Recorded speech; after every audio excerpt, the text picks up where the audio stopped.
So the morning of the event, I just got done working out at the jail.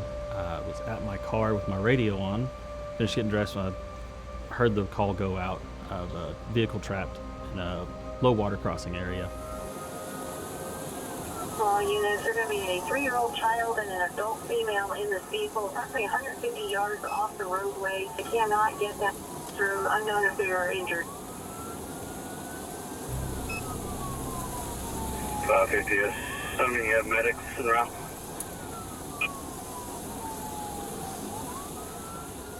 We pulled up there. We were quickly realized that we weren't going to be able to reach the vehicle.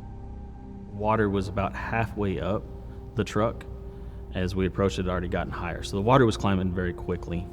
Once we got to that west side, 2 DPS troopers, Manis and Wagner were the troopers, arrived with us. Luckily, Trooper Manis had some vests and some ropes, so we made our way out into the water as far as we could before it dropped off and got too deep.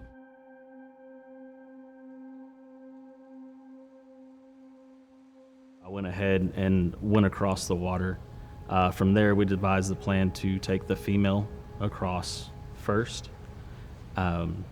I started taking her across. She was worried about her small child, and unfortunately there was a bit of a language barrier.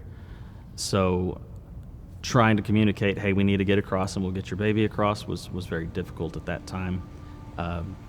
We got about 3/4 of the way across and she froze up and just started repeating, my baby, my baby, my baby, and was looking back towards the tree. I was trying to get her to move along so we can get across, and in the fear of the moment, she basically jumped on top of me. Unfortunately, at that point, our rope wasn't tight enough and the water had risen enough that as she jumped on me, it pushed me under the water. So ultimately, I was kind of doing a sit-up just to keep my face above the water.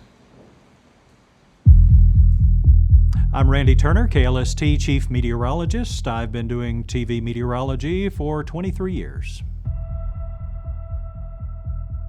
Flash flooding happens usually in this area with a thunderstorm, sometimes a single thunderstorm, that gets cut off from a main weather system. It tends to go very slowly. It may stall out, not move any at all, and just dump a huge amount of rain in one certain area. The amount of water that it takes to lift a vehicle so that you don't have any control over that vehicle anymore can be as little as a foot of water. And then 2 or 3 inches of water, if you're driving down the highway, can cause hydroplaning very easily. So it doesn't take a lot of water to suddenly make your car out of control.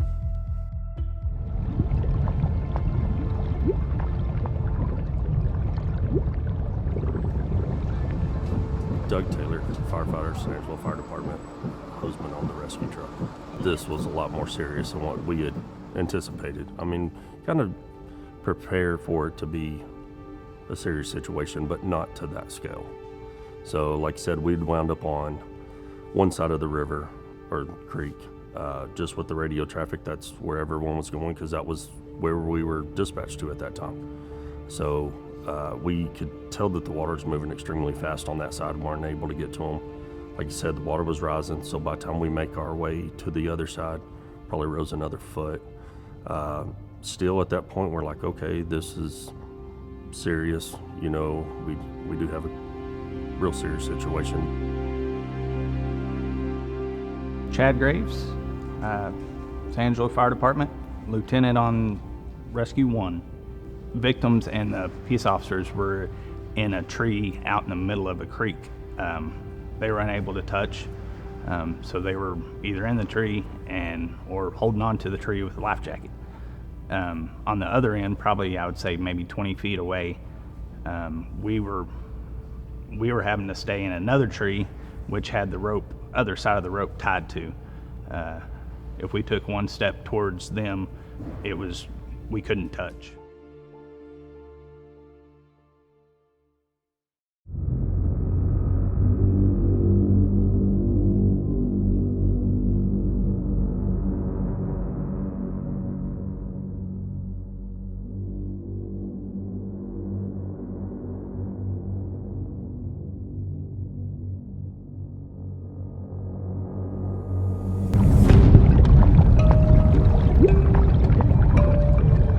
I'm Buddy Lemons with San Angelo Fire Department. I drive the heavy rescue truck. I've got all the extrication certs up to heavy extrication, swift water 1 and 2. I'm a structure collapse specialist, trench, confined space. I help teach our high angle ropes class to our rookies and our extrication classes at our rookie school. I had actually come into work early the night before because it started raining pretty heavy. They actually wound up closing 87 North down at Glass Road, so if I hadn't come in early, I wouldn't have made it in at all. So I came in early, put my gear on the truck, and was actually riding in the back of it on a different shift for 6 or 7 hours before this run came in. They had just gotten done with their shift. I took over my spot on driving, relieved that driver. This run came in at about 7:30. And we knew it had been raining, but we didn't know what the situation was in the county out in that area.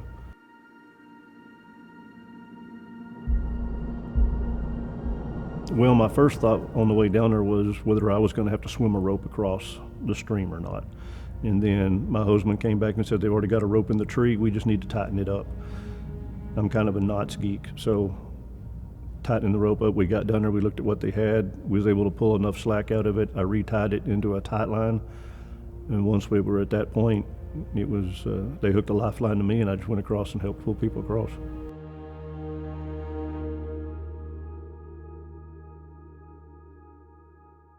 What I did was considered what they usually call a live bait. Essentially, I'm on the end of a line like you would be fishing.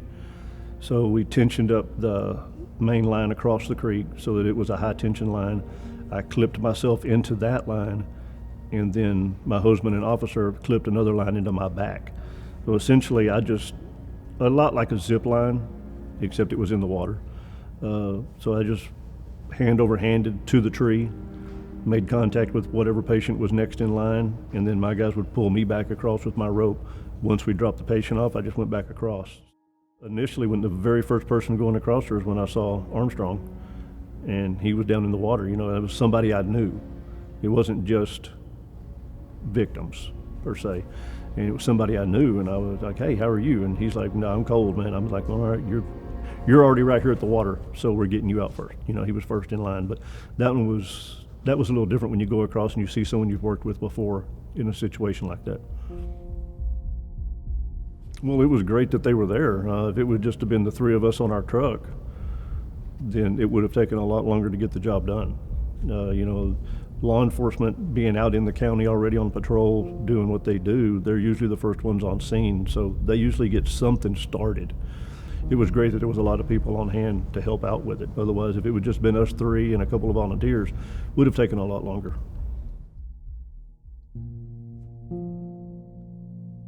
Apparently, Fire Chiefs Convention in April, Chief Brody put my name in the hat for the Texas Valor Award, and I won it over 2 other people that were submitted for rescues and things like that.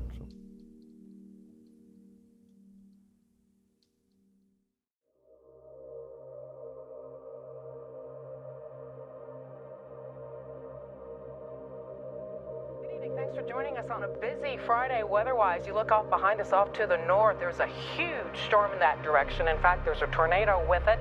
Randy is here with the latest on the tornado warnings for some people in Congreve County. Randy? The tornado we've been tracking and talking about on the ground, large and dangerous, is moving more easterly now. So here it is in Coke County, moving southeast at first and down.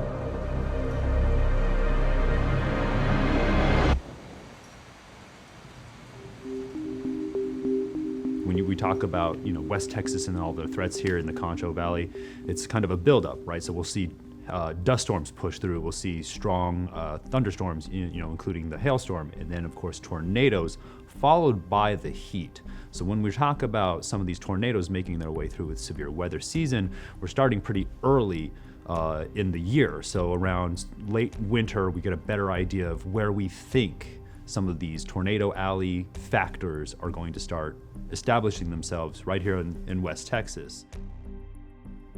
There's certain days when you'll never forget, what you were doing or where you were. And May 3rd, 2024, in the world of weather, was one of those weather days. It was the day that we had the Robert Lee tornado. We also had one that day in Silver, just up the road, just a little bit from Robert Lee. The community is on edge, especially with the weather continuing into today. Residents reported broken windows, flipped cars, extensive damage to houses, and in some cases, destroyed homes.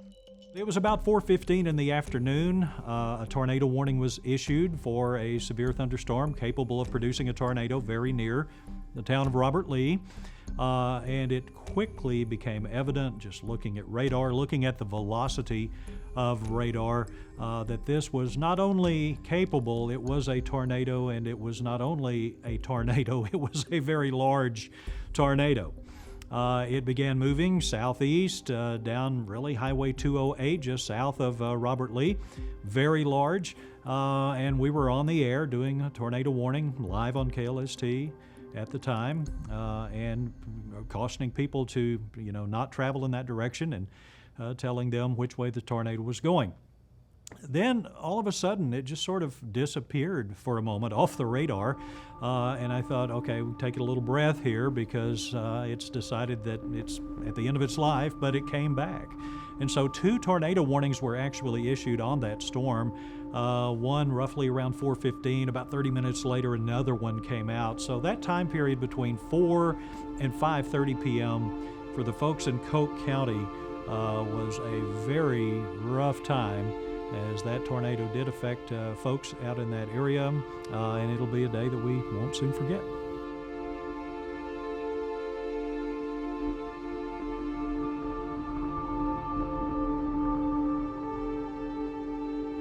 So a lot of information about the Robert Lee tornado being a wedge tornado, and that literally means that it's a big cone that just comes straight down to the ground. It's usually very wide, maybe a half mile, maybe a mile wide, and it's just easily seen as just a huge mass from cloud to ground. And so we had that going on there in the Robert Lee Coke County tornado. Robert Lee was one of those unique situations because there's a small lake that is up in that area. Now we know that tornadoes are trying to keep themselves alive by looking for heat, moisture, some of those fueling ingredients. This tornado happened to move down towards the south, but prior to a lot of the severe weather leading up to this event, to make it favorable for tornadic activity up there in Robert Lee, did include a very powerful thunderstorm that made its way through the area, struck the station, and so everybody was working tirelessly to make sure our systems were up and ready to go. How quickly do we respond? Communications industry to severe weather when it happens to us. First responders have theirs, farmers have theirs.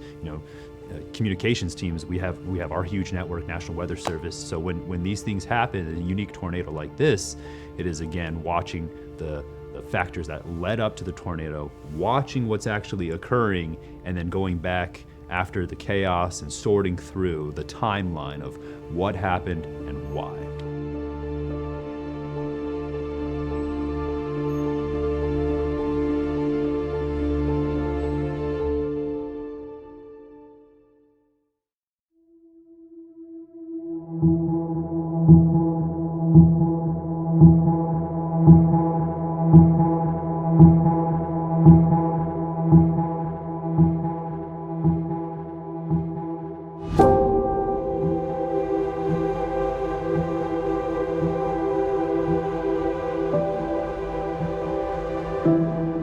In terms of wildfires and the 2 major ones we saw in Ruidoso, New Mexico last year, and also near Amarillo in the Texas Panhandle, my first thought on the Amarillo Panhandle storm was the fact that fire was being pushed by winds of 60 or 70 miles per hour. Number one, you cannot get aircraft airborne to fight the fire in winds that high. And so you've got these brave firefighters that are trying to slow it down as best they can at the ground level. Meantime, you've got all kinds of grass and a wide open prairie that this fire is consuming at a very rapid rate. Cody Lambert, Texas Forest Service Task Force Coordinator, San Angelo, Texas. August to be 14 years. I've fought fire anywhere from the East Coast to West Coast. Big fires in Texas, the Smokehouse Creek, and then just a whole bunch of initial attack across the 14 years, and then some big fires out west, Montana, Washington, Oregon, California. It's unreal to see or even hear how they've started, but when you talk about the weather element, why would we go up to Ruidoso, of course, for the weather? But when you know how fast those winds can get and how powerful those storms can be, it just does not take a whole lot to watch how fast a fire can spread. And so when you hear several acres are burning, and then the next day, 12 hours later, you check the news and it's gone up to several 100,000 acres, and a percentage of it contained saying, they guess, those first responders, this much of an area will burn and this is much of it's contained. But as a meteorologist, they're looking at us saying, when and where will our winds be from? And they know that environment, those canyons more than anyone, where they know where the most dangerous spots are going to be. Wildfires do so much to the ecosystem. They're good in a way because they help kind of revitalize the earth with plants, but they also destroy a lot of it. They destroy cattle operations, wildlife are affected by wildfires, and so I was thinking about just the damage that was going to be done to cattle herds, to the ability for people to, make money. That's their livelihood. That was going to affect a lot of people. The wildfire in Ruidoso, with so many people living there and trees everywhere, that was just a scary situation. And not only the fire, but what happened after the fire, because the rains came, and on that burn scar, they had flood after flood after flood. It just carried on right into the spring and summer months, and it affected so many people, affected so much of that area with, unfortunately, lots of damage. I'm a problem solver, and I've got the tools to solve, the problem. Fighting Mother Nature is something that's pretty unique that a lot of people don't get to do. Like floods, hurricanes, tornadoes, blizzards, we can't fight those tornadoes. Wildland fire is the only natural phenomenon that we actually try to fight, so it's pretty exciting. Most people don't realize that what a wildland firefighter is. It's not, just because we don't have the forest here in Texas like they do out west and even in the eastern part of the U.S. We're always happy to help and be a part of the community, and we're not just a county resource, we're a statewide resource, and we're a national resource as well.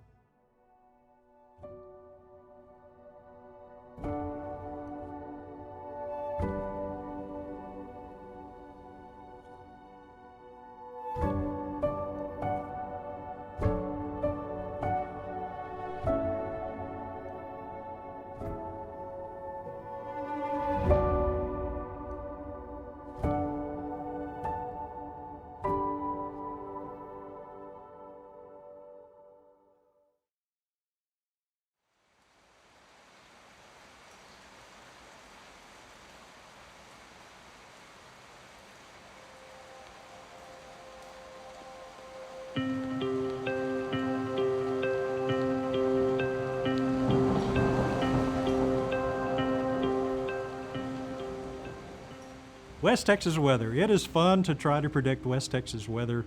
I've had a lot of people ask, why do you even do it in West Texas, right? Because some days it can be 100 degrees, and the next day, we can have an Arctic cold front come through, and the next day it's in the 30s. We can go from heavy rain to no rain for weeks or months at a time. And I think, I guess the challenging part, or the fun part for me, is to try to embrace all of that, all the seasons, and to try to get information to the viewers that will help them plan accordingly, help them have a better day, perhaps, and not be surprised by weather that may try to become violent or, become severe. So, a lot of fun trying to predict it, and maybe the best part of the job, actually, is the forecasting aspect. That's the part I really enjoy doing, trying to get it right, and then sharing that information with our viewers.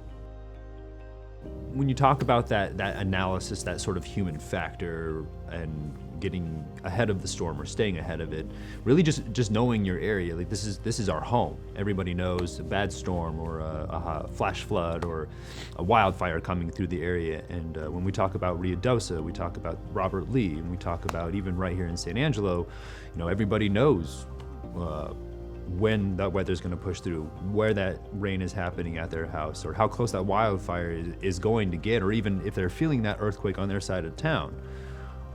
But as we continue to establish this giant network of meteorologists and geologists, scientists out here, people working with people drilling out here, the wind turbines, the solar farms, it's a giant network of weather people, and you get a better idea of how each industry is contributing to that factor of helping us stay ahead of severe weather, even us as our small role putting out the emergency and a small list of people who are putting out the emergency information. You just want to make sure that you're keeping people safe, and where we are now with the ability to communicate face to face in real time with people in their pocket, that's about as ahead of the storm as you could possibly stay. When that thunderstorm is right there on the doorstep and it's coming, what's it doing? How high is the wind? Is there hail? Is there a tornado? Is there flooding involved? And that's where we lend our expertise in trying to give you that information both on the air and through our social media channels.